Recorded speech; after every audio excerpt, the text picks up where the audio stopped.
भगवान सदा कैसे लोगों का साथ देते हैं, जाने श्री राम के मुख से। जब हनुमान जी श्री रामचंद्र जी की सुग्रीव से मित्रता कराते हैं, तब सुग्रीव अपना दुख, अपनी असमर्थता, अपने हृदय की हर बात भगवान के सामने निष्कपट भाव से रख देते हैं। सुग्रीव की निखालसिता से प्रभु गदगद हो जाते हैं। तब सुग्रीव को धीरज बंधाते हुए भगवान श्री राम प्रतिज्ञा करते हैं, सुनो सुग्रीव, मारहूं बालहि एक ही बाण। सुग्रीव, मैं एक ही बाण से तुम्हारे भाई बाली का वध करूंगा। तुम किष्किंधापुरी जाकर बाली को चुनौती दे दो। सुग्रीव आश्चर्य से भगवान का मुंह देखने लगे और बोले, प्रभु, बाली को आप मारेंगे या मैं? भगवान बोले, मैं मारूंगा। तो फिर मुझे क्यों भेज रहे हैं आप? लड़ोगे तुम और मारूंगा मैं?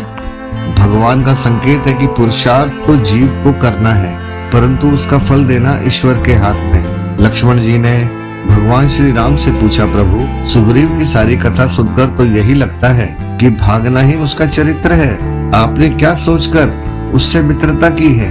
राम जी हंसकर बोले, लक्ष्मण, उसके दूसरे पक्ष को भी तो देखो। तुम्हें लगता है कि सुग्रीव दुर्बल है और बाली बलवान है, पर जब सुग्रीव भागा और बाली ने उसका पीछा किया तो वह सुग्रीव को नहीं पकड़ सका।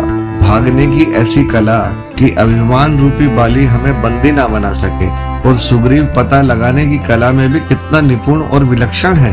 उसने पता लगा लिया कि बाली अन्य सभी जगह तो जा सकता है, परंतु ऋष्यमुख पर्वत पर नहीं जा सकता। सीता जी का पता लगाने के लिए इससे बढ़कर उपयुक्त पात्र दूसरा कोई हो ही नहीं सकता। लक्ष्मण, जब सुग्रीव बाली से हार कर आया तो भगवान श्री राम ने उसे माला पहनाई। लक्ष्मण जी ने भगवान श्री राम से कहा, आपने तो सृष्टि का ही नियम बदल डाला भैया। जीतने वाले को माला पहनाते हैं, जीतने वाले को माला पहनाते हैं तो देखा है, पर हारने वाले को भी माला पहनाई जा रही है।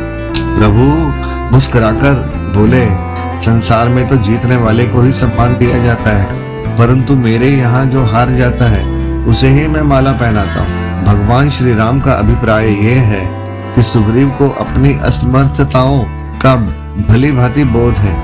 कुछ लोग असमर्थता की अनुभूति के बाद भी अपने जीवन में हतो उत्साहित हो जाते हैं, पर जो लोग स्वयं को असमर्थ जानकर सर्वसमर्थ भगवान वे सद्गुरु की संपूर्ण शरणागति स्वीकार कर लेते हैं, उन्हें जीवन की चरम सार्थकता की उपलब्धि हो जाती है।